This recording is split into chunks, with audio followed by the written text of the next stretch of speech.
num recinto reservado, onde, normalmente faz as suas orações, pegou o Alcorão e recitou algumas suras para socorrer-se. Ajoelhado sobre pequeno tapete franjado, inclinou-se até o chão várias vezes, encostando nele a testa, completamente submetido ao poder maior, enquanto batia no peito, repetidas vezes, exclamando com ênfase: Allah Akbar! Allah Akbar! Allah é poderoso e clemente com aqueles que o adoram e obedecem. Séfora, que vinha à sua procura, ouviu-lhe as evocações.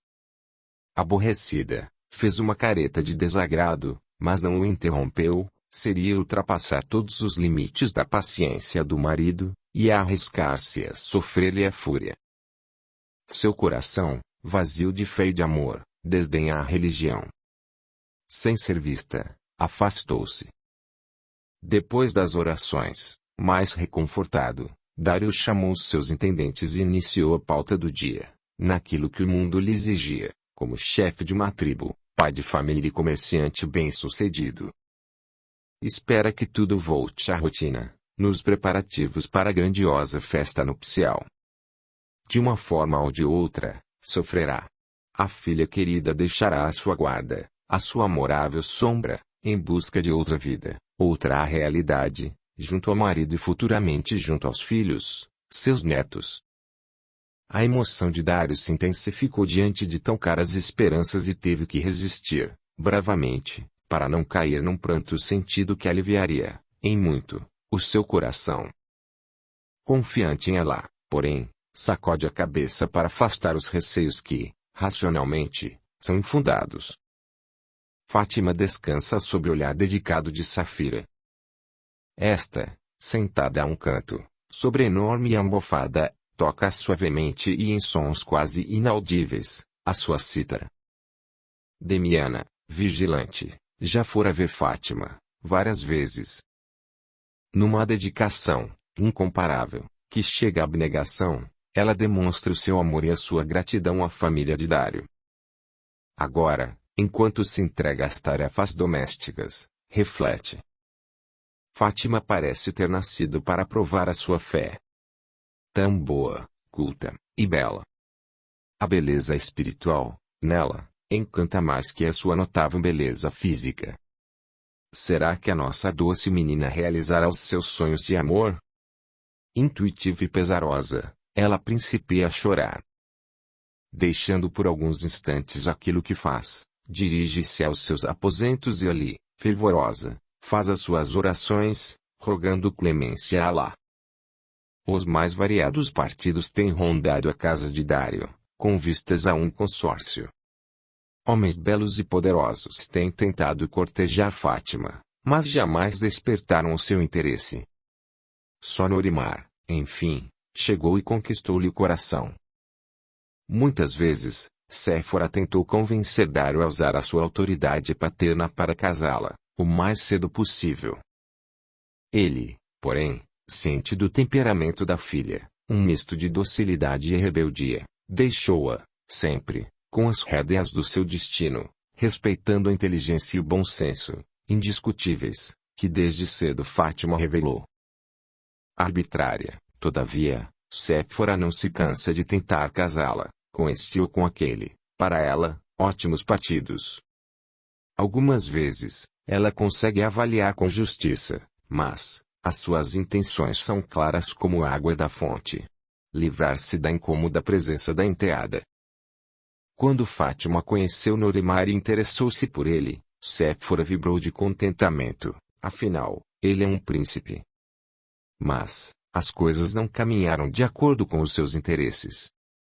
Norimar, atento, percebeu de pronto as suas torpes intenções, e Dário, como um leão bravio, defende os direitos da filha. Contra isto, Séfora nada pode. Fátima desperta. Olha ao redor e indaga a menina. Safira, o sol já vai alto. Por que não me despertaram mais cedo? Ordens do Senhor, seu pai, minha senhora. Recordando, Fátima comenta. Tive pesadelos e quase não dormi. Diga-me, onde está meu pai? despachando com os seus empregados. Norimar veio me ver. Ainda, não, minha senhora. Fosse assim a teríamos despertado. Algum mensageiro do seu palácio trouxe notícias. Isso eu não sei. Então chame Damiana, Safira. Sim, senhora, apressada, a menina vai à procura da mãe. Damiana chega e informa. Não, senhora, o belo príncipe, que Allah o proteja e lhe conceda vida longa, ainda não apareceu, nem se comunicou. Estranho. Temos tanto a decidir. Deve estar assoberbado de compromissos para o casamento. Sim, deve ser isso. Tomando a mão de Damiana e atraindo-a para si, Fátima abre o coração e desabafa. Como já deve saber, tive pesadelos durante a noite. Ah, minha querida Damiana, o mundo parece fechar-se à minha volta, deixando-me uma única saída. E nesta, imagine, o meu príncipe não está. Abraçando-a, amorosa, Damiana lhe pede. Não alimente pensamentos como esses, minha querida. Tudo há de correr bem, você verá. Inshallah. Inshallah. Fátima exclama, elevando os braços na direção dos céus. Horas depois, ainda envolvida nas mesmas dúvidas e ansiedades, Fátima ouviu um tropel de cavalos e vozes muito alteradas que interpelam seu pai. Não consegue entender aquilo que dizem, mas conclui que algo muito grave está acontecendo. Seu coração dispara. Ordena a Damiana que vá saber o que se passa e que retorne rápido para informá-la. A criada obedece e surpreende, ainda, as últimas perguntas que fazem alguns homens de feições nada amistosas. Garante, então, que o príncipe Norimar não se encontra aqui. Sim, senhores, eu garanto. Sabe onde podemos encontrá-lo? No seu palácio, sem dúvida, responde-lhes Dário, muito surpreso. Ora, se de lá nós viemos. Ali ele também não está. Acariciando a barba, o homem que parece ser o chefe do grupo comenta entre dentes e visivelmente revoltado, enquanto cospe de lado. Evadiu-se, o blasfemo, o infiel. Em seguida, ameaçador, ordena Dário. Avise-nos, caso ele apareça, sob risco de ser gravemente penalizado, se não o fizer. Depois de olhar ao redor, vacilando entre acreditar em Dário, ou fazer uma busca mais apurada, ele se decide pela primeira alternativa. Afinal, Dário é pessoa importante demais e amplamente conhecida, para ser desconsiderada. Para maiores providências, atinentes ao caso, precisaria de ordens maiores, o que, para o momento, não possui. Puxando, violentamente as rédeas de sua montaria e impulsionando-a a tomar o caminho de volta, ele ordena a retirada. Todos disparam, junto a ele, na pressa que os caracteriza. O ruído é ensurdecedor, acrescidos de muitos impropérios. Dário que ouvir aí, lamentavelmente, entenderá muito bem a frase sussurrada, olha para o céu e roga, muito aflito. Alá, Aju que houver, socorre-nos, e muito principalmente ao querido príncipe. Damiana que já retornara rapidamente, segurando as saias para andar mais depressa, transmite aquilo que ouviu a Fátima. Muito assustada, ela se precipita para o pai e ainda divisa, ao longe, o grupo de cavaleiros velozes. No rastro, densas nuvens de poeira. Meu pai, por que aqueles homens estão à procura de Norimar? Não sei, filha. Eles não diriam, mesmo que eu lhes perguntasse. Alá. O que terá acontecido? Fátima leva a mão ao peito e sente-se fraquejar. Respira com dificuldade e no esforço para mover-se, atropela-se nas próprias pernas. Seu corpo treme como um arbusto ao vento inclemente. Cai, lentamente, de joelhos, e perde os sentidos. Dário, interiorizado, não se dera conta da sua situação. Quando se volta, por fim, surpreende-se com ela caída. Erguendo-a nos braços, aceita a ajuda de Damiana para acomodá-la no leito. Seráfica, Fátima permanece sem sentidos. Dário ordena. Damiana, vá buscar os medicamentos. Sim, senhor. Em poucos instantes, ela regressa, apressada, com algumas ataduras embebidas em bálsamo, um frasco com um líquido de cheiro penetrante, um copo com água e gotas calmantes. Põe as ataduras sobre a testa de Fátima e aproxima-lhe o frasco das narinas. Ela desperta, tossindo. Geme, debilmente, e tenta erguer-se, no que impedida. Quando Damiana lhe oferece o calmante, ela recusa. Senta-se no leito e declara: não quero dormir, quero permanecer lúcida. Quero saber onde está o meu noivo e por que recebemos, hoje, essa inusitada e ameaçadora visita. Acalme-se, filha. Pode ser que ele mesmo venha até nós. Quem sabe, está nas redondezas à espera de uma oportunidade segura para aparecer. Nós não sabemos o porquê dessa procura tão agressiva, mas devemos confiar em Allah, acima de tudo. O próprio Norimar há de nos esclarecer, aguardemos. Meu coração diz que Norimar está em perigo. Fátima confessa, aterrorizada. Angustiado e silencioso, Dário conclui. O meu também. Papai, ponha os seus homens à procura de Norimar, por favor. Farei isso, descanse. Acalme-se e não esqueça que acima da nossa fragilidade, Allah, clemente e poderoso, nos socorre com sabedoria. Organizarei uma busca. Reze com muita fé e permaneça atenta. Norimar pode aparecer.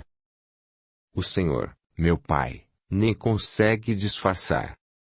Está tão receoso quanto eu. Sim, minha querida. Sabemos das nossas leis e de como elas são cumpridas. Por que diz isso? Acaso o meu príncipe contrariou, de algum modo, as leis que tão bem representa e exerce? Não, isso é impensável. Conhecemos a sua fidelidade e a sua honra.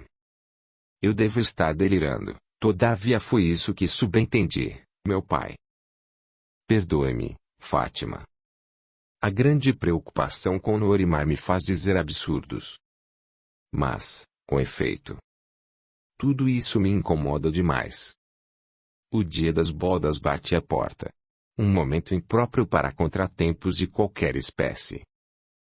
Sob o olhar perspicaz da filha, que não se convenceu totalmente, com as suas explicações, ele se dirige aos seus compromissos mais urgentes. Em seguida, põe os seus homens à procura de Norimar, como prometeu, e vai, ele mesmo, ao seu palácio. Falará aos seus intendentes.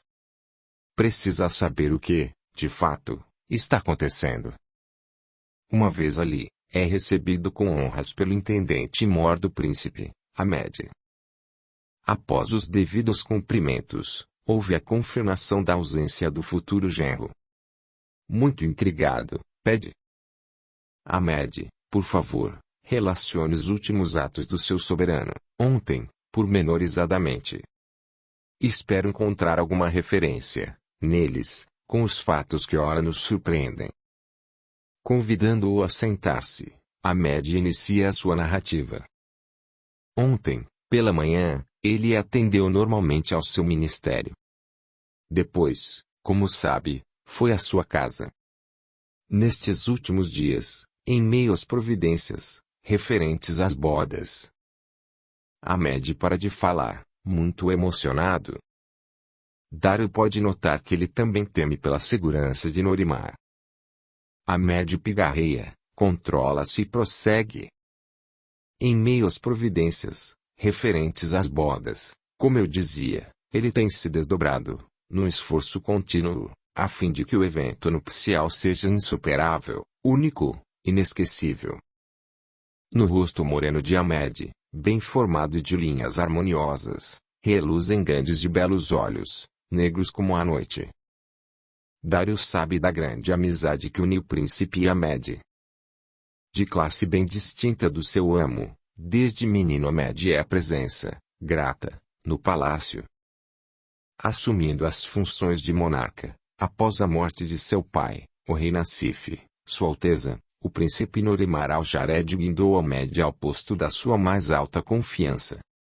Depois de Norimar, Ahmed decide tudo no palácio. Ele é casado com a bela Aisha. Trabalham ambos no palácio e residem ali mesmo.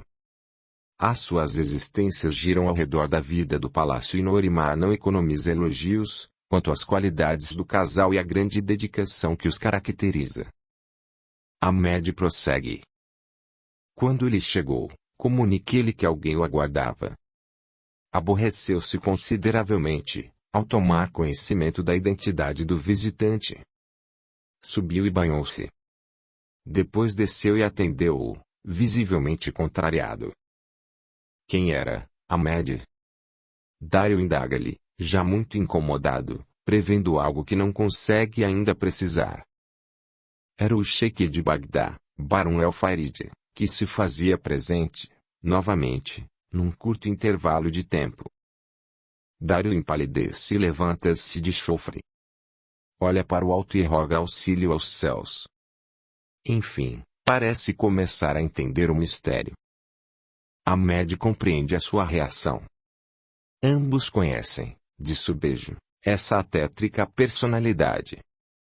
Você tomou conhecimento daquilo que conversaram? Infelizmente não. Estive muito ocupado em atividades urgentes relativas às bodas e à manutenção do palácio. Ontem fiz muitas compras, principalmente, de víveres. Tive de conferir tudo muito bem e completar as devidas transações financeiras. Qual a reação de Norimar, depois da entrevista? A pior possível. Revoltado e abatido, ele parecia carregar o mundo nas costas. Diante do seu silêncio, entendi que não deveria fazer perguntas, todavia, muito preocupado, arrisquei. Posso fazer algo? Ele me fitou, com um olhar que pareceu atravessar-me sem me ver, e respondeu. Sim, pode.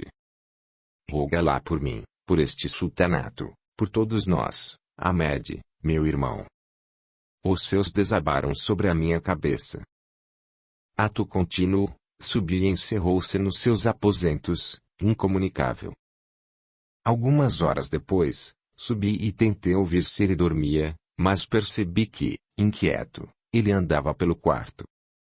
Tive ímpetos de bater a porta, mas não me atrevi. Desci, rogando a Alá que o socorresse, fosse no que fosse. Pobre soberano, pobre irmão.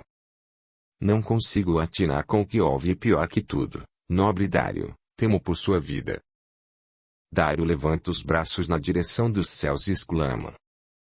Que Alá o proteja e acoberte com sua sombra poderosa. Sim, que Alá o proteja. Um silêncio se faz. Estes dois corações amigos pressentem grandes perigos para Norimar. Dário quebra o silêncio. Quer saber mais? E depois, Ahmed? Depois, muito tarde, me recolhi aos meus aposentos, sem contudo lograr dormir. Hoje, bem cedo, como de costume, eu já estava de pé. Fiquei à espera do príncipe para as ordens do dia, mas as horas se passaram e ele não apareceu. Respeitando-lhe a grande necessidade de repouso, dei ordens para que não fosse incomodado. Imaginei que depois de um sono reparador, ele dividiria comigo as suas preocupações e juntos encontraríamos uma solução para o que quer que fosse, como de costume. Enfim, vocês conversaram? Não, não tivemos tempo. Por quê, Ahmed?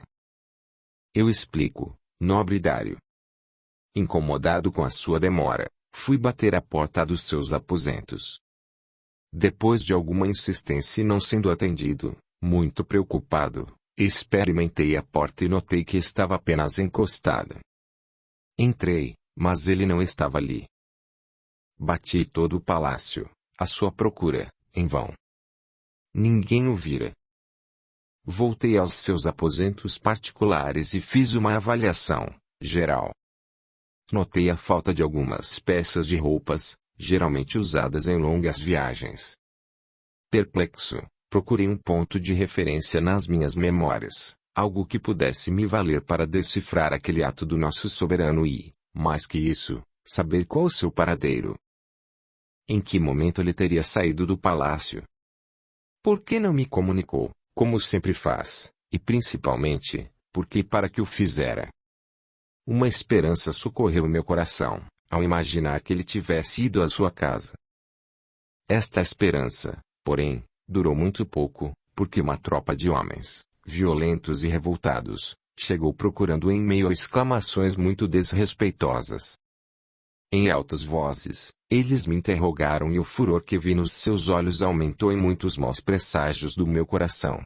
Sincero, informei-os que o príncipe provavelmente estaria na casa de sua noiva. Algumas horas depois, ainda sob o impacto de tantas dúvidas e sem saber o que fazer, ouvi o anúncio de sua visita. Respirei melhor e tive esperanças que o nobre Dario estivesse melhor informado, e pudesse me esclarecer a respeito desse inusitado comportamento do meu amado amigo e soberano. Vejo, agora, que estamos, ambos, mergulhadores em sombras. Como saber o que, de fato, aconteceu? Onde o príncipe pode estar neste momento? Como estará? Temo tomar atitudes que possam prejudicá-lo. Oh, Alá, quanto mistério! Da parte de quem vieram aqueles que o buscam, Ahmed? Em voz pausada, prevendo o horror que causará a Dario, Ahmed responde. Da parte do Sheik de Bagdá, e sob a alegação de que o califa de Damasco, Mustafa Galib, requisita a presença do príncipe, para algo muito urgente da mais alta gravidade. Dario salta do assento e caminha a esmo, tentando controlar-se. Sente dificuldades para respirar e empalidece, mortalmente. Seu coração, acelerado, desgraçadamente compreendeu tudo. Os acontecimentos presentes se prendem à nova ideologia de Norimar. Mas como Barão El Farid ficara sabendo, Norimar não seria tão imprudente. E onde ele estará agora? Viajara só, de motu próprio, ou fora arrastado durante a noite para um destino cruel? Estará vivo ou morto? Não. Caso estivesse morto não seria procurado. Deve ter fugido. Alquebrado, Dario aperta a cabeça com as mãos e respira fundo, agoniado. Duvida da felicidade da filha e, mais que isso, duvida da sobrevivência do príncipe. Como dizer estas coisas a Fátima? Volta a sentar-se e prossegue indagando. Diga-me, Ahmed, como eles reagiram diante da ausência do príncipe? Blasfemaram em todas as línguas, até mesmo naquelas da Torre de Babel que jamais foram traduzidas. Desconfiados, na arrogância que os caracteriza, fizeram uma busca, absurda e invasiva, por todo o palácio. Na tentativa de impedir-lhes os excessos, levei alguns empurrões e ouvi ameaças. Quanta arbitrariedade! Dario comenta indignado. Eles representam a lei. Quem se atreveria a desafiá-los? Quem se atreveria a desafiá-los, não é, mesmo, Ahmed? Dario indaga, entre irônico e desesperado. Ahmed torna-se tão pálido quanto as paredes brancas do palácio e igualmente se desespera. Oh, Alá, não. Sim, Ahmed. O nosso bravo e temerário Norimar foi às raias da insanidade e desafiou aquele corvo maldito na Assembleia de Damasco. Agora entendo. Ele deve ter ameaçado o príncipe. Aqui mesmo no palácio lhe compareceu 2 vezes seguidas. Norimar surpreendeu-se deveras com sua segunda visita aí. Depois desta. Sim, esta conclusão mais lógica. Todavia, onde estará Norimar? Se eles o procuram. Que Alá seja louvado. O príncipe deve estar vivo e bem protegido em algum lugar. Inshallah.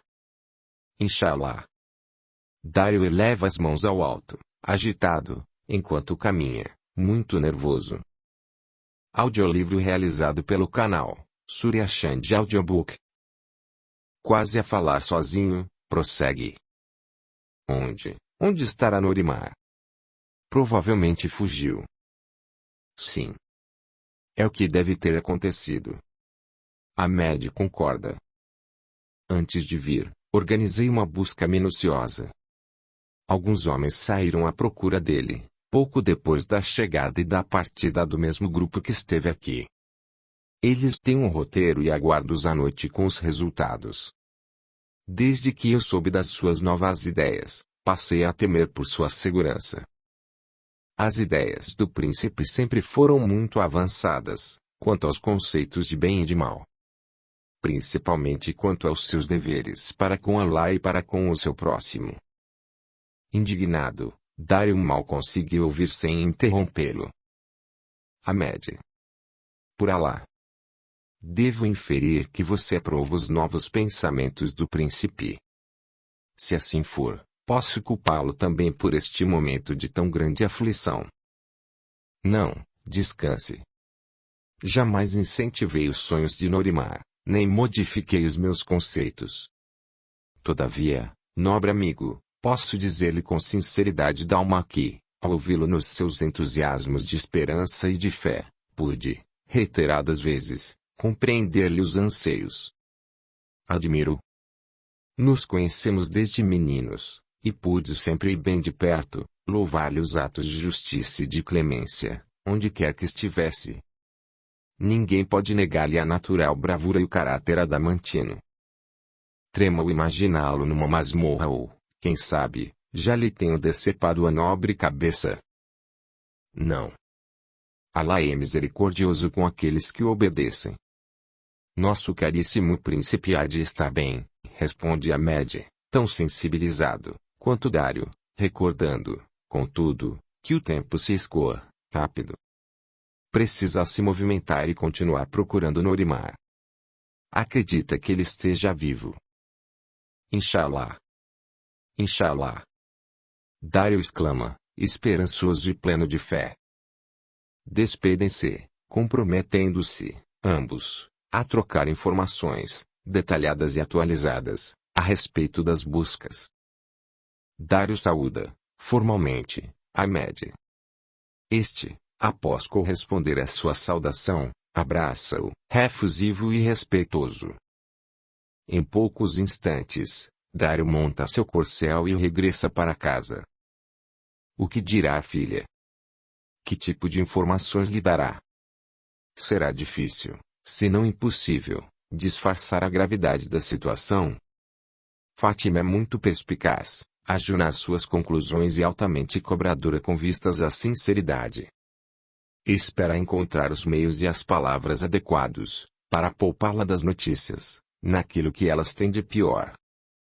Quando, enfim, se aproxima de casa, seu coração amoroso bate forte, prevendo o desespero dela, nojente necessidade de adiar o ansiado enlace, somando-se à infelicidade de ignorar o paradeiro do noivo amado.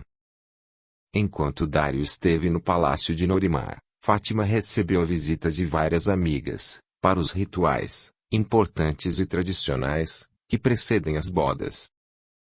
O grupo se prepara, entusiasmado, para este mister.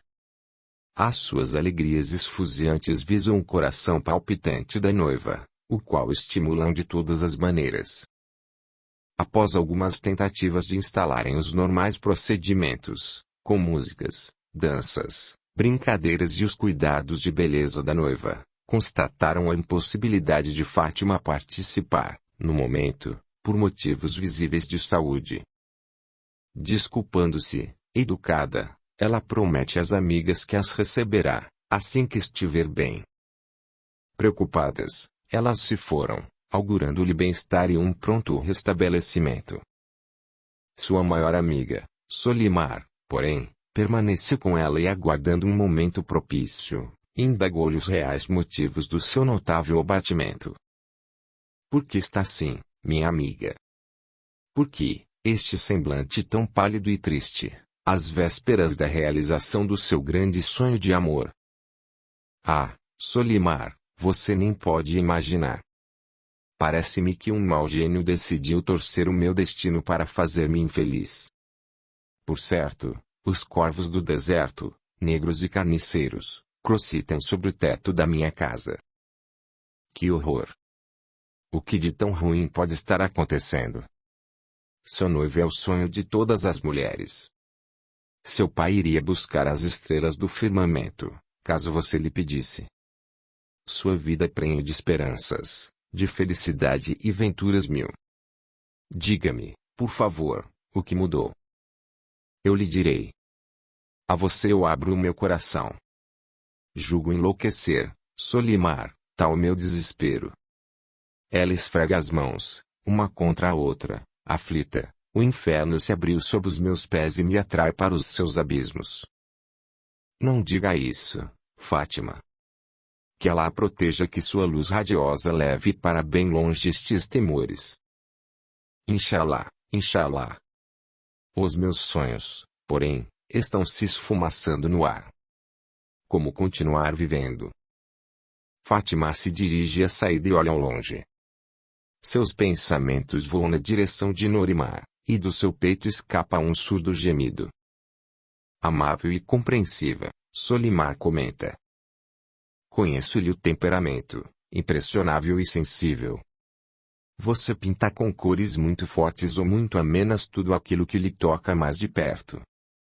Sei dos ímpetos e da força, intensos, que imprime as próprias emoções. Você, Fátima, pode ir ao céu ou ao inferno, em poucos instantes e, às vezes, ao mesmo tempo. Fátima regressa sobre os próprios passos, senta-se, suspira e concorda. Sim.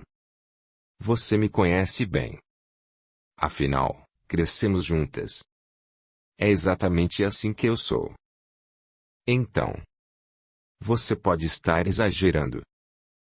Desta vez não, amiga. Ouça-me e entenderá. Tenho estranhos presságios. Meu pai também. Somos ambos muito afeitos às coisas da alma. Pois bem, meu coração angustiado me diz que o meu casamento não se realizará. Solimar quer saber. Você acredita em presságios? Sim. Eles geralmente se concretizam. Mas, peço-lhe, não suponha que eu tenha me transformado em uma pessoa negativa, mórbida. Não. A despeito de tudo, tenho me organizado, febrilmente, para o meu casamento.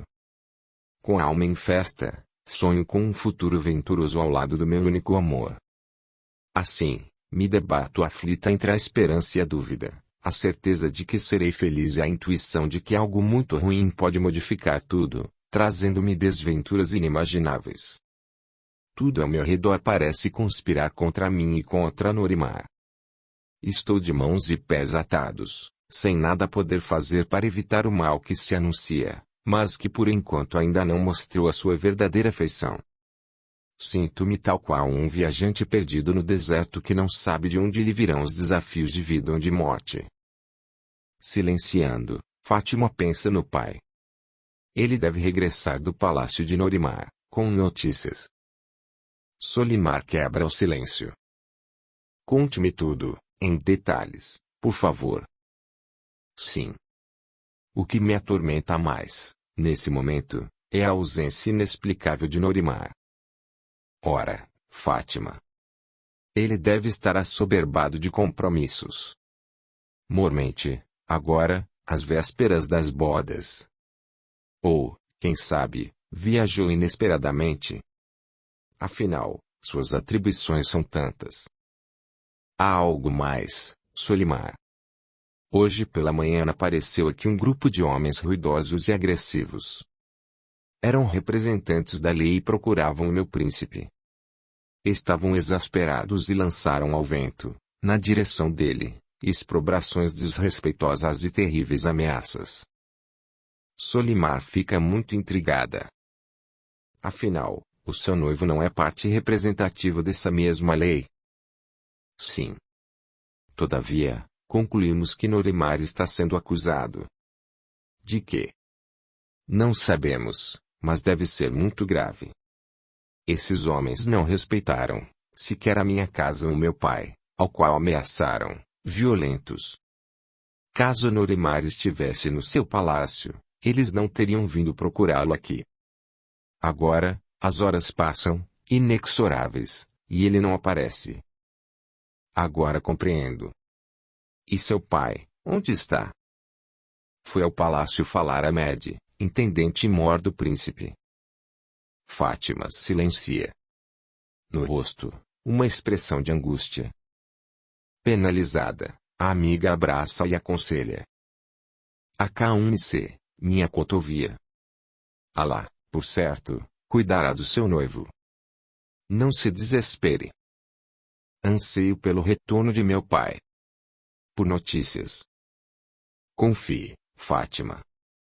Eu confio, mas o meu coração se aperta como em torniquete e se constringe numa dor, quase física.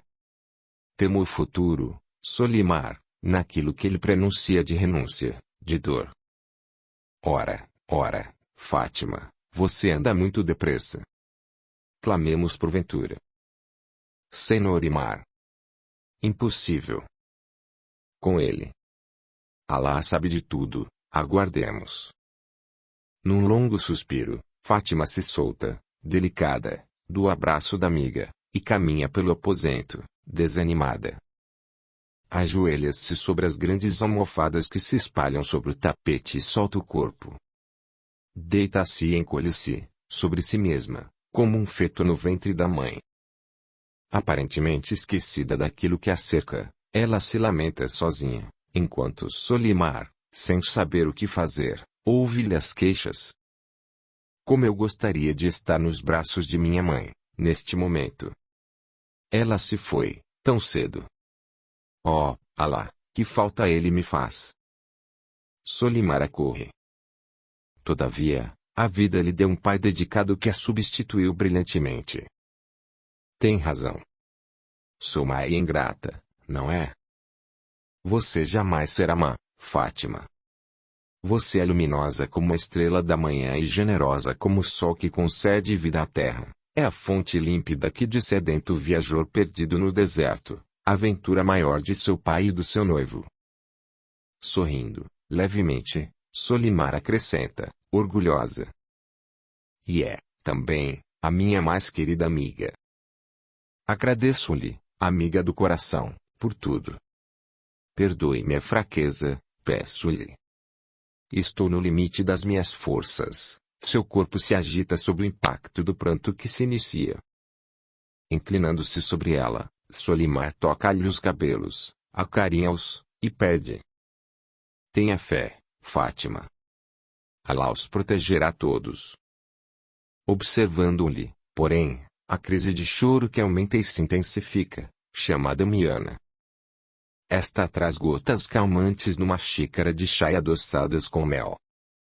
Fátima bebe o líquido e em poucos instantes relaxa e dorme. Solimar fica ali, a orar, solícita.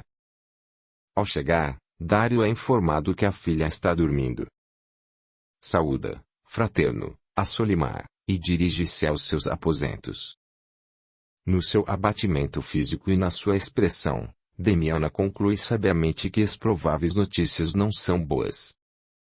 Invariavelmente e acima de quaisquer circunstâncias, o sol nasce e se põe, a chuva cai, fecundando a terra e permitindo a vida, enquanto purifica a atmosfera, os dias e as noites se sucedem, indiferentes à vontade dos mortais, e a luz ou a escuridão incide sobre as criaturas, impulsionando-as a um progresso que se dilata, cada vez mais, na esteira do tempo, ou sugere-lhes, enganosamente, a estagnação espiritual. Há um momento para tudo e um tempo para todo propósito debaixo do céu. Eclesiastes 3:1. Nós somos como a semente que explode, vigorosa, dentro da terra e longe da luz, para desabrochar, esperançosa, virente e promissora. Como criação máxima de Deus, o homem recebe em maior abundância e excelência tudo aquilo que precisa para vencer e ser relativamente feliz na sua jornada evolutiva. E assim caminhamos nós, sem exceção, neste ou noutros mundos, moradas benditas do Pai. Capítulo 9. O exilado. Quase sempre solitários são os nossos testemunhos. Assim é também para o régio filho do rei Nassif, o qual vive e viverá, para sempre, em sua memória saudosa e reverente, que não é mais o condutor de um povo e nem, ó, desgraça, o noivo de Fátima, ainda que em seu coração continue a sê-lo. As circunstâncias o transformaram numa ave sem pouso seguro, num pária sem pátria, sem destino, sem origem, sem laços, sem identidade. Sua cabeça dói e o seu corpo está moído após tantas horas de cavalgada. Seu estômago sofre a fome da falta de apetite, e o coração, pobre órgão da sensibilidade, encontra-se alanceado. Repentinamente, saltou de um contexto promissor para outro totalmente adverso. Agora é, só e simplesmente, um exilado a mais neste mundo. Num exuberante oásis, enfim, ele decide parar. Um pouco distanciada, uma caravana de comerciantes refresca-se e repousa. Rosto coberto como os tuaregues, em poucas palavras, Norimar contrata um dos homens da caravana para os seus serviços. Sem discutir, aceita o preço, as exigências e as condições. Paga e afasta-se para repousar debaixo das tamareiras. Durante alguns minutos ainda, conserva a lembrança da sua tragédia particular, mas, aos poucos, entrega-se a um sono reparador. Quando desperta, a caravana já partiu. Abdu, seu novo criado, vigia. Bagagens prontas, acocorado e saboreando gostosamente as tâmaras, ele espera, submisso. Muito moreno, magro, musculoso, de olhos salientes, bem disposto, Abdu tem um sorriso fácil. Extremamente servil, fruto de dolorosas experiências que lhe dobraram a cerviz, ele salta sobre as pernas quando vê Norimar movimentar-se, e se põe em atitude de expectativa silenciosa. Norimar, ainda sonolento, olha ao redor e recorda sua nova e desconfortável situação. Passa-lhe pela cabeça, num grande abatimento, que melhor seria nunca mais ter despertado. Todavia, o tempo urge. Deve aumentar a distância entre si e aqueles que o perseguem. Sua natureza vigorosa aconselha ao regresso, ao enfrentamento de qualquer desafio. Precisa falar à mulher amada, explicar-se. Contudo, algo maior que a vida e a morte o impele a seguir adiante, a entregar-se à força do destino. Angustiado, reflete. Como estará a casa de Dário? E Fátima? Conhece-lhe a sensibilidade e as reações diante dos desafios e das dores. Pobre querida! Será que nunca mais nos veremos? Que fazer diante de situações inesperadas como esta? Acaso podemos mudar a direção das águas dos rios, modificar as marés ou interferir no curso das estrelas? Quando disparamos a flecha certeira do nosso Maktub? Nestas horas cruciais, recordo Arjuna, na sua quase desistência de lutar, em meio aos seus conflitos, superados, enfim, com a ajuda de Krishna. Alá, meu Senhor, em vós a minha força e a minha defesa. Devo seguir adiante com coragem e fé. Num doloroso solilóquio, ele extravasa a sua dor. Que Alá proteja você, minha Fátima, glória imortal do meu coração. Um dia nos reencontraremos. Esta esperança eu preciso manter. Os destinos dos homens são misteriosos. Terrível desconhecer aquilo que nos aguarda, aquilo que nos foge ao entendimento e ao controle. Mas, não é sempre assim. Quando o homem teve o seu destino em suas mãos? Nunca. Alá, que a cada amanhecer e a cada anoitecer, eu esteja contigo e que a tua sombra, poderosa, cubra a existência de Fátima. Nestas evocações, Norimar está de joelhos, na postura habitual das orações. Ao findá-las, inclina-se para a frente, testa colada ao chão, plenamente submetido ao poder divino. Assim ele permanece por alguns minutos. Abdul adivinha-lhe graves tormentos, mas disfarça, respeitoso, e observa-o, de soslaio. Seu novo patrão pode se aborrecer, achá-lo intrometido. Com um graveto, rabisca na areia, enquanto aguarda-lhe as ordens. Norimar apruma-se, respira austos, olha à volta, e depara-se com aquele homem que contratara e do qual já estava esquecido. Simpatizara de pronto com ele, no momento do acordo feito com o seu ex-patrão. Decide prosseguir, presto. Sua intuição comanda sua razão. Salta sobre o cavalo. Em silêncio, o criado faz o mesmo. Norimar imprime grande velocidade à sua montaria que obedece e relincha de prazer. Na verdade, Norimar a havia despertado com a impaciência do seu cavalo, Simum, que escavava o chão e relinchava, nervoso. Simum é forte, intuitivo, ágil e muitíssimo inquieto. Quando cavalga, parece ter as asas de um pégaso. Foi um presente de Dário. Este o trouxe da Mongólia e encilhou-o, regiamente, antes de entregar-lhe o animal. Norimar incita Simum a correr cada vez mais. Abdul tem dificuldade em acompanhar-lhe a intrepidez e a velocidade, mas segue-o esforçado e dentro das suas possibilidades, naturalmente de acordo com as possibilidades da sua montaria. Na próxima parada, Norimar sabe que deve alimentar-se. Desde o dia anterior está em jejum. A vida lhe cobrará atitudes fortes e determinadas. Precisará de muita energia. O sol, aos poucos, se faz inclemente. Seus raios incidem sobre os grãos de areia que brilham como minúsculas pedras preciosas. Estancando o cavalo, Norimar bebe água e em seguida retoma o ritmo veloz da cavalgada. Capítulo 10. Desarmonia íntima. Fátima é o retrato da dor. Nada que possa consolar o seu coração. Dário já empreendeu toda forma de busca, mas o seu futuro genro parece ter sido tragado pela terra. Nessa procura ele gasta muito dinheiro, enquanto movimenta muitas pessoas. Sob a triste impressão de que algo muito grave aconteceu a Norimar, todos falam baixo, respeitosos, e oferecem os seus préstimos. Eu disse todos, meus caros leitores. Perdoem-me, pois falto, mais uma vez, com a verdade. Séfora nem disfarça sua alegria. Dança, canta e vive a larga. Preocupações, nem pensar. Age como melhor lhe parece, sem se importar com aquilo que se instalou ao seu redor. Seu comportamento acabrunha, deveras, o marido. Dário sabe que Séfora se regozija, sobremaneira, ao surpreendê-lo tão alquebrado, mas no momento não tem condições para ocupar-se com ela. Assim, ela se sente mais livre, mais solta.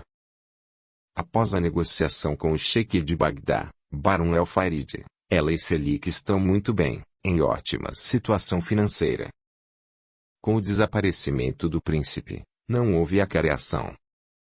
Isso também os beneficiou, se bem eles já estivessem bem treinados para enfrentar aquilo que viesse. Barão pensa em tudo, principalmente nos detalhes que podem prejudicar a obra, ou levá-la a um retumbante sucesso. Caso a confrontação fosse feita, Séfora e Selik fugiriam em seguida, protegidos e acobertados por ele. Os dois desapareceriam no mundo, longe da fúria de Dário. As coisas, porém, caminharam a melhor do que eles esperavam. Receberam a recompensa e ninguém suspeita deles. O Sheik fora generoso. Para vingar-se do príncipe, sequer economizara, e Séfora fora uma ótima negociante. Barão, atualmente, paira entre a terra e o seu desejado paraíso. Alá é clemente com aqueles que lhe fazem a vontade. Afinal, conseguiu provar, indiscutivelmente, a culpa do seu inimigo. De que lhe valeria tudo aquilo que possui, se não pudesse realizar os seus maiores anseios. Barão é o seu próprio gênio protetor. Allah Akbar! Allah Akbar! Ele exclamou, veemente, ao tomar conhecimento do resultado da sua sedição e erguendo os braços na direção dos céus, teatral e exaltado, concluindo eufórico. Allah premiou-me com mais uma vitória sobre os meus inimigos. Mas, apesar do entusiasmo, um frio glacial percorreu-lhe a espinha, ao recordar que o príncipe não fora encontrado, nem vivo nem morto. Este, onde quer que esteja, já concluiu sabiamente que Barun é o responsável por sua desdita. Movimentando-se, porém, muito agitado, de cá para lá, mãos às costas, Barun resmunga. Ora, o príncipe não passa de um grande tolo. Traz na alma códigos de justiça que somente ele pode exercitar, ou melhor, podia. Diante dessa conclusão, desata numa gargalhada debochada. Ardiloso, recorda, descansado. Caso ele me enfrente o fará à luz do dia, de acordo com os seus princípios. E também não é afeito a vinganças. Muito menos é traiçoeiro. Todavia, devo reforçar a minha guarda. Afinal, ele era, ou ainda é, muito querido e admirado. Os seus seguidores e súditos, fiéis, dariam suas vidas por ele. E, mais que todos, a média. São amplamente conhecidas a inteligência privilegiada deste intendente palaciano, a sua capacidade para resolver os mais intricados problemas, a sua força física e habilidade guerreira, assim como a sua devoção antiga ao príncipe Norimar al-Jared. Eu, particularmente, jamais me atreveria a enfrentá-lo. Sim, preciso prevenir-me. Neste estado de espírito, encontra-se aquele que Norimar chama, com muita propriedade, de corvo maldito. Séfora, por sua vez, vaidosa do amante, aprecia-o agora mais que antes. Selique é jovem e bonito, além de ser forte como um touro. Ela ouve os ecos da sua vida dessegrada, mas finge ignorar. Enganando-se, arremata. Ele será sempre acima de tudo, meu. Conta que Dário jamais descobrirá sua traição. Não se sente segura com Selique e ainda precisa dos préstimos do marido. Na sua vida dupla, torna-se cada vez mais dependente dos carinhos do amante. Este não lhe tem amor e muito menos respeito. Pretende livrar-se dele e da sua insatisfação em momento oportuno. Ela, porém, tola e sonhadora, por enquanto extrai dessa paixão, avassaladora, tudo o que pode. Em casa, imprudente como sempre, vive a desafiar o marido. Ora, Dário, só você não vê que o príncipe se arrependeu e sumiu no mundo para livrar-se desse casamento com sua filha. Afinal, ele percebeu o quanto Fátima é estranha. Deve ter caído em si e repensado o próprio futuro. Possesso, Dário retruca. Mulher desvairada. Como pode pensar assim? Ele abandonaria a própria vida, da noite para o dia. O grande amor que sempre os caracterizou, nunca tocou seu coração, sua gralha. Ah, sim, a inveja se impôs, neste coração diabólico. Como pode ser tão cega e tão má? Crê mesmo que ele desapareceria sem deixar rastros. Não pensa, sequer, no grande risco que ele pode estar correndo. Leal, de caráter impoluto, ele enfrentaria qualquer problema como sempre o fez, nós sabemos. Acaso não o conheceu bem de perto, mulher infeliz? Sim, o suficiente para saber que ele era muito arrogante. E, acaso, alguém conseguiria ser mais arrogante que você? Não se reconhece, mulher dos demônios. Fala como se ele já tivesse morrido. Esquece que Allah protegia os bons. Norimar é um dos melhores homens que eu já conheci. Ora, você sempre dá razão aos meus inimigos, nunca me defende. Defendê-la. Contra quem? Quem são seus inimigos, Séfora? Desde quando alguém poderia prejudicá-la mais que você mesma? Ah, Dário, eu desisto. Cuide de sua filha translocada que eu cuido de mim mesma, como sempre fiz. Esta é a minha sina. Dário silencia. Quando volta a falar, avalia e deplora. Sei que você nunca me amou, e não tem o mínimo interesse por nós, como família. Não imagina o quanto eu lamento. Afinal, amo você, amo minha filha.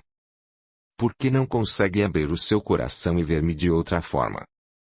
Onde eu errei com você? Imprudente e insensível, ela replica. Que me importa quem você ama? A essa altura da minha vida, nada mais me interessa, Dário. Guarde esse amor para você, faça bom proveito. Deixe-me em paz. Eu gostaria de estar muito, muito longe daqui. Não suporto mais essa convivência. Nos seus olhos, muito ódio. Chocado, Dário respira fundo e avisa. Aguarde, Séfora. Pretendo resolver tudo isso, em breve. Num momento mais propício falaremos, novamente, sobre essa convivência que você despreza, abertamente. Agora, livre-me da sua presença, antes que eu perca completamente o juízo e lhe dê a lição que você merece, mulher ingrata e pérfida. Sob o impacto dessa declaração, que ameaça os seus planos, Séfora empalidece. Extrapolou, mais uma vez, ao desafiar o marido. Ainda precisa da segurança que lhe representa. Audiolivro realizado pelo canal Surya Chand Audiobook. Sua reação de medo não passou despercebida a Dário que, esperançoso, concluiu que ela teme perdê-lo. Precisa, por um pouco que seja, de ilusão. Afinal, ama apaixonadamente essa mulher. Mas, apesar da dependência afetiva, não suporta mais tanta indiferença e crueldade. Como pôde, um dia, enganar-se tanto? No momento sofre demais por Fátima. Espera que passado algum tempo, caso Norimar não apareça, ela se cure, enfim, e volte a viver. Suas dores, no momento, excedem a sua capacidade de superá-las. Seu amor por Norimar tolda-lhe a visão, os sentidos e o raciocínio. Sua alma se entrega, inteira, sem condições e sem limites, a este amor que é a razão maior da sua vida. Muitas vezes, Dário a conforta, quando ela está em prantos, e não é raro vê-la, noite adentro, insone, a falar com as estrelas. Nestas ocasiões, atento e carinhoso, Dário devolve aos seus aposentos, entregando aos cuidados de Damiana e de Safira. Outras vezes, sai à procura, aqui e ali, onde acompanhada de Safira, Fátima procura algum ponto de referência sobre o paradeiro do noivo. Ela empreende estas tristes peregrinações nos lugares mais inusitados e paga generosamente qualquer pretensa informação. Esta situação corta o coração de Dário em tiras sangrentas. Quantas mudanças, em tão pouco tempo! Sua filha trazia sobre a cabeça as mais belas promessas de ventura. Hoje, triste, não tem sossego. Ao redor dos olhos, olheiras enormes. Dário entregou os seus negócios a pessoas de sua extrema confiança. Atualmente, só planeja e afere os resultados das caravanas. Não se afasta mais de casa, a não ser quando sai à procura da filha. Esta, às vezes, sai sozinha e esquece de avisá-los. A vigilância constante nem sempre surte os efeitos desejados. Assim, Dário teme e sofre, diante de uma situação que parece irreversível. Neste momento, vamos encontrá-lo em patente desespero. De joelhos, inclinando-se várias vezes e encostando a testa no chão, explode em soluços. Alá! O que houve com a minha vida? O que devo fazer? Como agir, se tudo me foge ao controle? Como salvar minha filha? Espanta, meu senhor, os corvos que crocitam sobre nosso teto. Onde andará o príncipe? Que sorte adverso terá alcançado? Teria ele caído nas mãos dos seus inimigos? Socorrei-nos, eu rogo. Já não sei como prosseguir e não consigo resolver a contento os problemas da minha casa. Neste momento, Senhor, onde estará minha filha querida? Localizai-a para nós, com o poder incomparável da tua visão. Dário chora, desabafando a dor e o medo de não encontrar Fátima. Após as orações, enfim, flui alguma paz. Ele, Damiana e Safira vigiam Fátima dia e noite, minuto a minuto. Ainda assim, ela escapa algumas vezes. Hoje, ao despertar, notou-lhe a ausência. Damiana e Safira, inexplicavelmente, não a viram sair. Já bateram os arredores, sem resultado algum. Regressando, depois de horas numa procura inútil, albergou, ansioso, no coração a esperança de encontrá-la em casa. Chegando, porém, a grande decepção levou-o novamente ao desespero.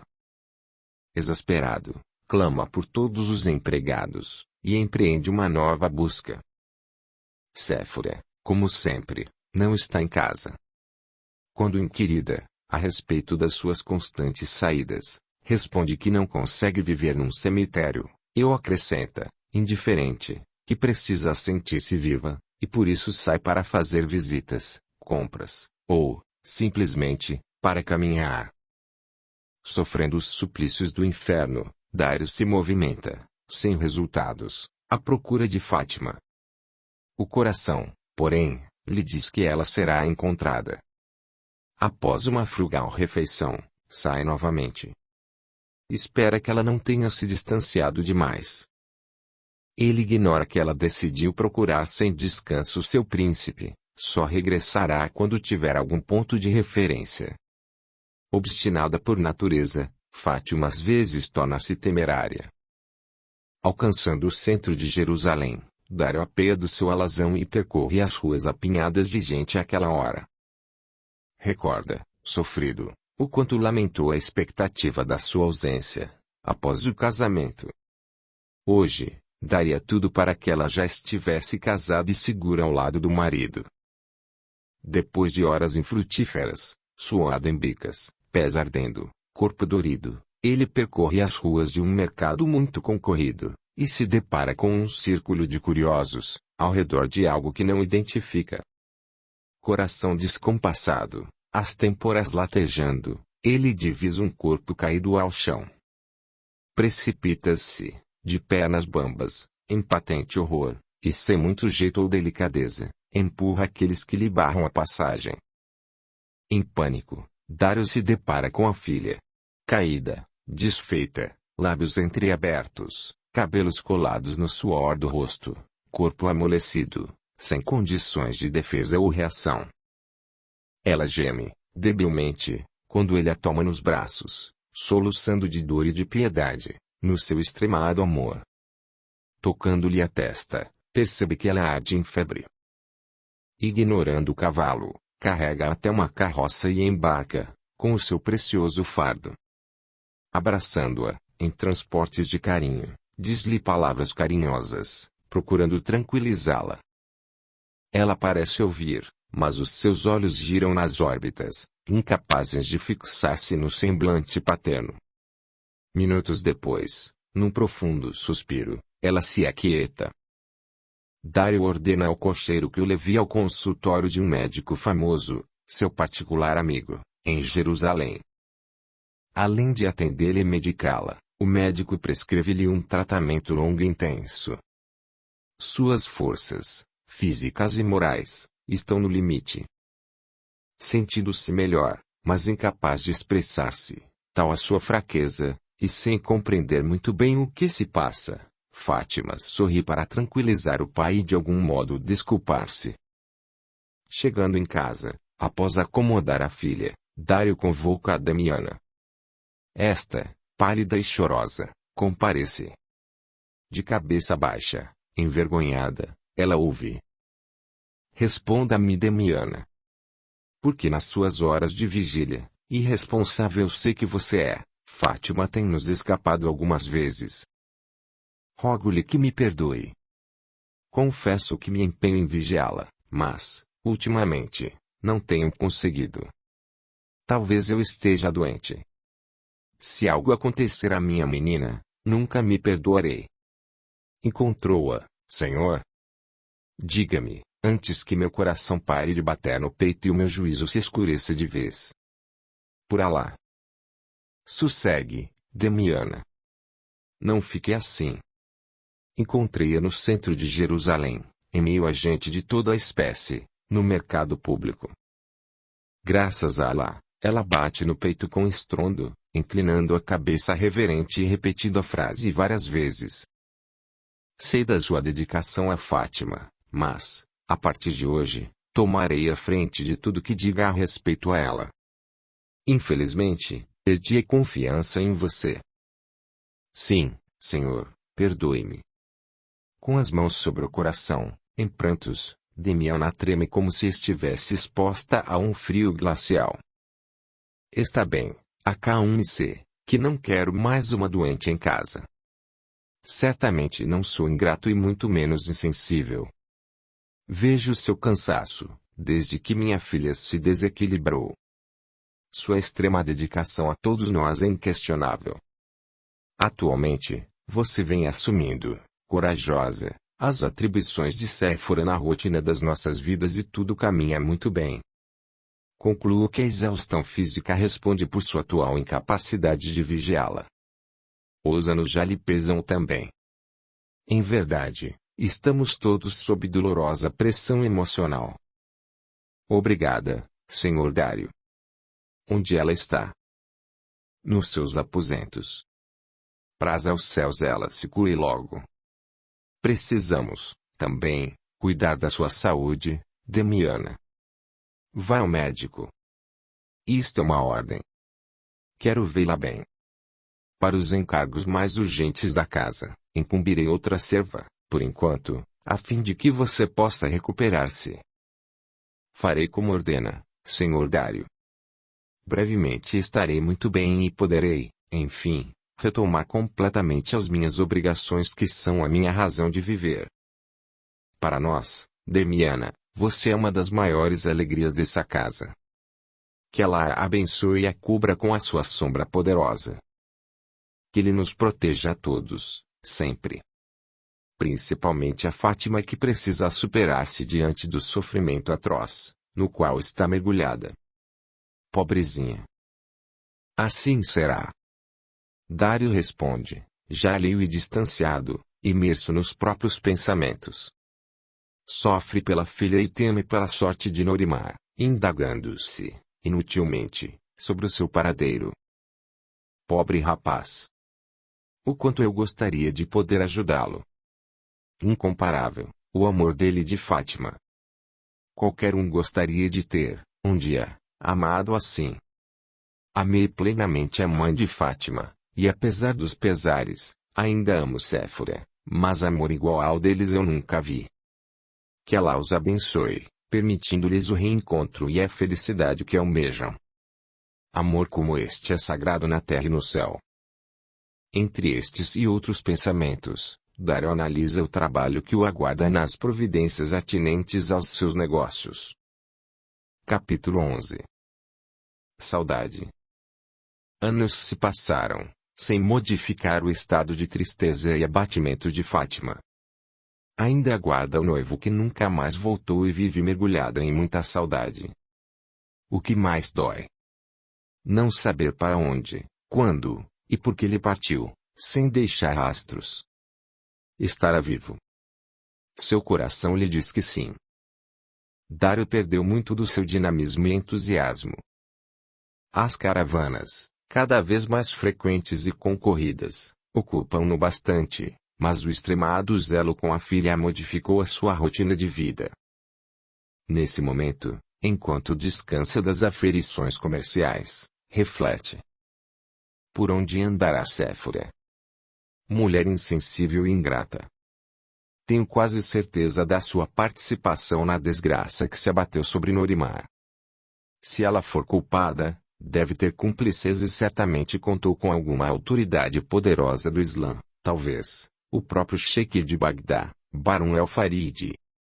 Ela terá superado todos os limites da sua alma negra, se entregou de forma tão vil ao próprio futuro genro, o que tudo leva a crer que ela o fez. Recorda, ainda, com o coração em frangalhos, o dia da sua separação. Ela aproximou-se com alguma intenção, olhos brilhando e um fino sorriso nos lábios, lábios que eram a sua maior loucura. Andou ao seu redor, medindo com um olhar duro e penetrante e, por fim, declarou: "Estou saindo da sua vida, Dário, e para sempre." Em choque, indagou: "Onde e como vai viver? Acaso tem posse?" Na alma, a esperança de que ela repensasse a decisão que o julgou precipitada. Ele mesmo, quantas vezes, tentara fazê-lo, mas esbarrava sempre na sua incapacidade de viver sem ela, fraco, dependente de um amor de desespero e de insegurança. Impiedosa, observando-lhe, debochada, as emoções desencontradas, ela prosseguiu, muito segura: "Não suporto mais viver aqui. Séfora, devemos nos unir e superar a desgraça que se abateu sobre nós. Que se abateu sobre você e sua filha. Eu estou saindo, de vez, da sua casa, e das suas vidas. Voltarei a viver com a minha família." Dário sabe que ela mente. "Junto a eles e longe de vocês, eu voltarei a ser feliz. Vou refazer a minha vida e os meus sonhos, sonhos que quase sepultei nesta convivência abominável." Dário sentiu-se enlouquecer. Metendo os dedos por entre os cabelos negros, com voz rouca, tal a sua revolta, e quase incapaz de se expressar, reagiu, possesso: "Quando foi, sua víbora, que você teve vida melhor, antes de vir para cá e usufruir de tudo que lhe concedi? Perdeu o juízo ou a memória? Aquilo que me concedeu vale como compensação dos anos vividos, duramente, ao seu lado. O que mais desejo é recuperar a minha liberdade. Ao casar-se, você fez uma opção de vida. Esquece as nossas veneráveis tradições e as nossas leis. O que esperava? Eu esperava muito mais, de você. Mas minha vida que se transformou no inferno. Para sua filha, tudo. Para mim, as reprimendas constantes e muito desprezo. O seu amor por ela chega às raias do inconcebível. Ela, somente ela, é senhora de todos os espaços. Aprendi, desde cedo, a odiá-la, com todas as forças do meu coração. Sempre vi nela não uma enteada, mas sim uma rival das mais perigosas. Está sendo injusta. Você é má e ingrata por natureza. Eu e Fátima nos esforçamos tanto para conquistá-la e fazê-la feliz. Me deixando, sempre, à margem das suas vidas e ignorando os meus justos anseios. Como pode dizer isso? Você deve ser, além de muito má, uma louca irrecuperável. Engana-se. Estou no meu juízo perfeito, como sempre estive, mas não suporto mais viver aqui, sob o mesmo teto que vocês. Jamais tive inclinação para a derrota e para a infelicidade. Voltarei a ser feliz, enfim. Avançando para ela, Dário quer saber: desde quando você foi feliz com os seus, mulher dos diabos? Mulher ingrata e cruel que nunca nos respeitou. Você tem um amante, não tem? Diga-me de uma vez, vomite tudo, tenha coragem. Suspendendo-a pelos vestidos violáceo, e falando com extrema dificuldade, bem próximo ao seu rosto, Dário a fez entender o risco que estava correndo, desafiando-o tão abertamente. Será que ele já sabe e deseja apenas uma confirmação? Séfora pensa, mortalmente pálida e debatendo-se nas suas mãos fortes como tenazes. Fora longe demais. Solte-me, Dário. Quer nos desgraçar de vez, seu bruto. Segurando-a pelos cabelos, Dário passou a esbofeteá-la, o que fez até se cansar, mas ao vê-la em prantos, sangue a escorrer dos lábios, soltou-a, bruscamente, aterrorizado consigo mesmo. Séfora desabou no chão, desajeitada e gemendo de dor. Passando as mãos no rosto e tentando socorrer-se, ela ouviu ruídos. Voltando-se, se deparou com Damiana e Fátima que, ao ouvir os gritos, acorreram, muito assustadas. Enquanto socorre a madrasta, Fátima dirige ao pai um olhar que lhe fala, sem palavras, pedindo-lhe calma e reequilíbrio. Profundamente envergonhado, Dario se precipita para fora, sem olhar para trás. Seu sangue ferve nas veias. Sua vontade é por um ponto final nesta situação, deprimente e desmoralizadora.